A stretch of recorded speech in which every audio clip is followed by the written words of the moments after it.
The Roth IRA is one of the most powerful accounts that you can use to invest your dollars, but there are mistakes that you absolutely have to avoid, and today we're going to talk about all 13 of them. So if you've never heard of a Roth IRA, it is an incredibly tax-advantaged account that's really going to help you for your long-term wealth-building journey. And here's how a Roth IRA works. You take money that's already been taxed, meaning money that came into your paycheck, and you take those dollars and you put them into a Roth IRA. Now, once that money is inside of a Roth IRA, you have to invest those dollars into something like an index fund, an ETF, or whatever other investments you want to invest your dollars into. Once that money is invested, it is going to grow tax-free. This is the power of the Roth IRA. Your money grows tax-free inside the Roth IRA. Then you can pull the money out tax-free as long as you are age 59 and a half. This is incredibly powerful for a lot of people who want to build generational wealth for the long term. Why? Because of that tax-free growth. Because the growth of your money over time is going to be the majority of your money, especially if you are maxing out your Roth IRA. Say, for example, you maxed out a Roth IRA at $6,000 per year, which was the 2022 Roth IRA max out number, and you put $6,000 per year into a Roth IRA. Well, $180,000 over the course of 30 years would be how much money that you put into that Roth IRA. Guess how much of that total Roth IRA is the growth of the money?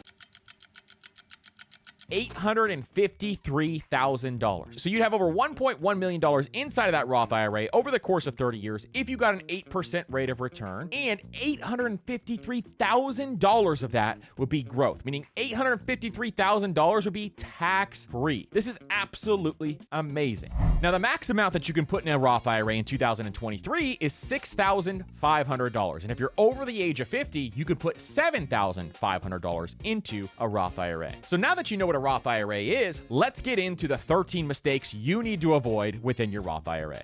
Number one is not contributing for your spouse. If your spouse works, then they can have their own Roth IRA because you have to have earned income to contribute to a Roth IRA. So if your spouse works, you can double that money, honey, that you get inside of your Roth IRA. So say, for example, you put $12,000 per year inside of a Roth IRA. So say, for example, you max out a Roth IRA. So in 30 years, if you only had one Roth IRA, you'd have $1.1 million. But if you had two Roth IRAs, you'd have over $2 million that you had invested inside of that Roth IRA, and you got that juicy tax-free growth on that money. Let's say you have even more time. So in 35 years, if you had one Roth IRA, you'd have $1.6 million if you got a 10% rate of return. And if you had two Roth IRAs, you'd have $3.4 million.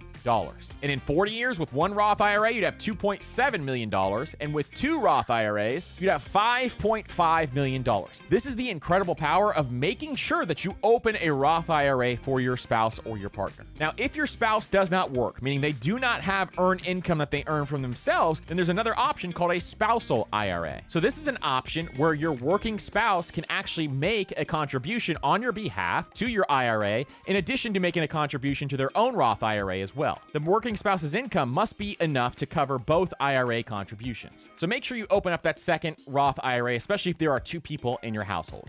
Number two is not contributing to your Roth IRA at all. Why is this a big problem? Number one is you miss out on those long-term gains. Number two is you miss out on all the tax benefits. You miss out on that tax-free money, that tax-free growth that's going to compound over time. Mistake number three is skipping years of not contributing to your Roth IRA. The thing about the Roth IRA is you can't get lost years back. So every single year, you gotta take advantage of this Roth IRA and put as much money as you possibly can, if not maxing out that Roth IRA, so that you can take advantage for that year, because you can't go backwards. See, compound interest is your best friend when it comes to your Roth IRA because of that tax-free growth. So you want to get as many dollars as possible compounding inside of your Roth IRA. The earlier you get that army of dollars working, the better it's going to be for you, so you can grow that snowball. It's the fuel to the fire so that you can become financially independent. So try to make sure that you never skip years in contributing to your Roth IRA.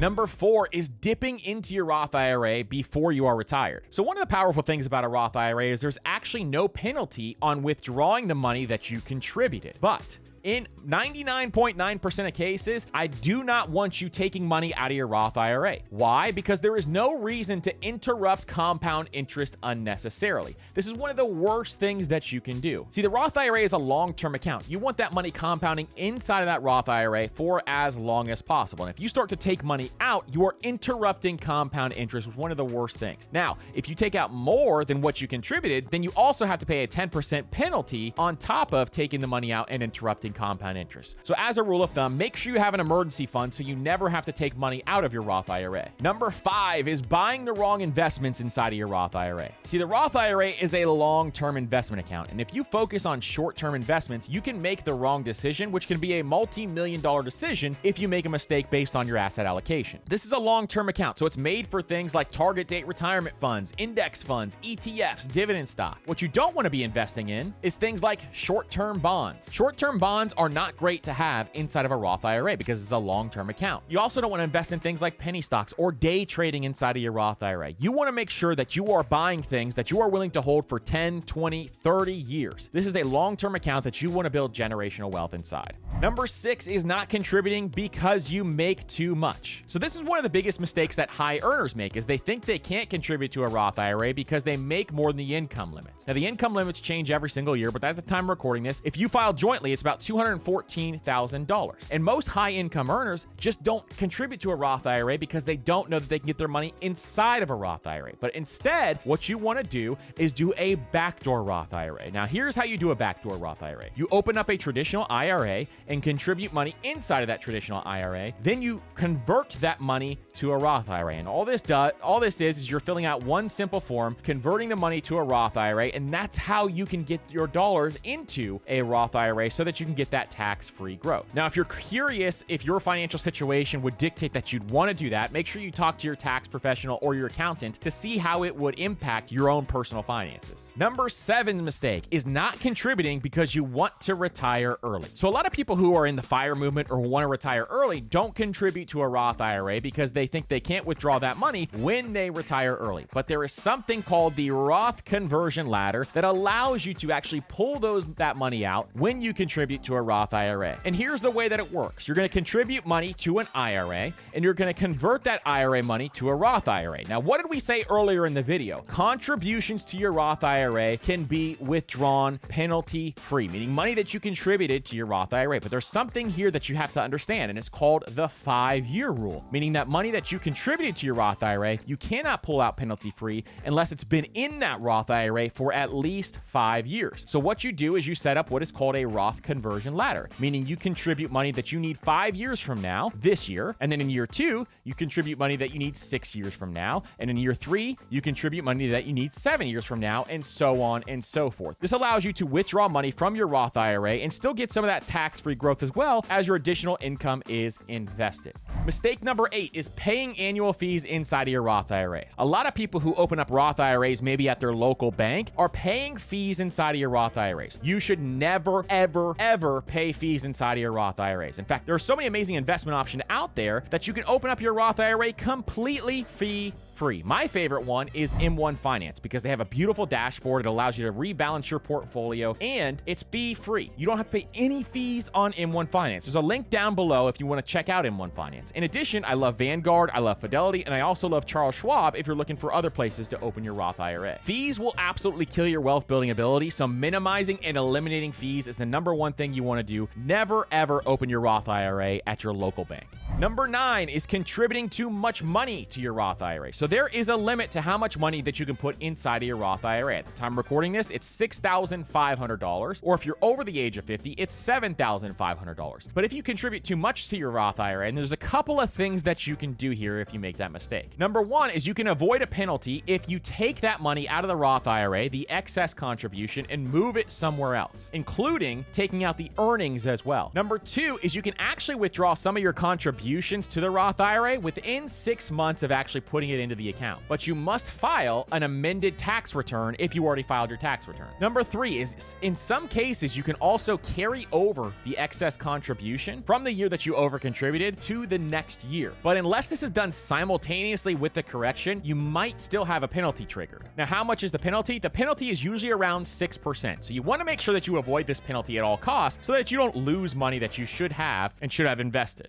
Number 10 is withdrawing earnings too early. So one major thing that you do do not want to do is withdraw any earnings from your Roth IRA, meaning the money that your money made. So your contributions you can withdraw at any time within that after that 5-year rule, but your earnings you cannot withdraw at any point in time before the age of 59 and a half, unless you want to face a 10% penalty. So if you withdraw your earnings too quickly, you can face that 10% penalty if you are younger than age 59 and a half. So making sure you do not do this is very important. Number 11 is skipping out on the Roth because you already have a 401k. So the original intent of the Roth IRA was to provide a retirement account for folks who did not have a 401k through their employer. But there is no rule that states that you cannot have a Roth IRA and a 401k. In fact, we mostly recommend that you have both available to you. In fact, the order that we talk about in the Stairway to Wealth is that you get your employer's 401k match, then you go to the Roth IRA, max that out, then go back to the 401k once your Roth IRA is maxed out. So the Roth IRA is one of the most important accounts when it comes to your financial plan. So make sure you don't skip out on the Roth IRA just because you have a 401k. Number 12 is not contributing for your kids when they have an earned income. So if you didn't know this already, there is something called a custodial Roth IRA. And inside of the custodial Roth IRA, you can actually contribute money for your kids if they have earned income. So it doesn't matter if they mow lawns, they wash cars, they work for the local supermarket. If they have earned income and they claim it on a W-2, they can put money into a custodial Roth IRA, or you can put up to the amount that they claim on that W-2 inside of that Roth IRA. This is incredibly powerful because they have so much time for this money to compound. And if you have a business, you can pay your kids inside of that business and then match that amount of money and put it towards their Roth IRA as well. There's so many powerful things that you can do with a custodial Roth IRA. So making sure you don't skip out on this step if your kids have earned income. And number 13 is forgetting your beneficiary list. Make sure that you do not forget to assign your beneficiaries inside your Roth IRA so that if anything happens to you, your Roth IRA goes to the exact people that you want it to. And make sure that you can include it in your will as well. But assigning beneficiaries inside of your Roth IRA is one of the most important estate planning things that you can do. Listen, I hope you guys enjoyed this video and learned a ton about the mistakes to avoid inside of your Roth IRA. If you guys have any questions, make sure you leave them down in the comments below. And don't forget to like, subscribe, hit that notification bell as well. And we will see you on the next episode.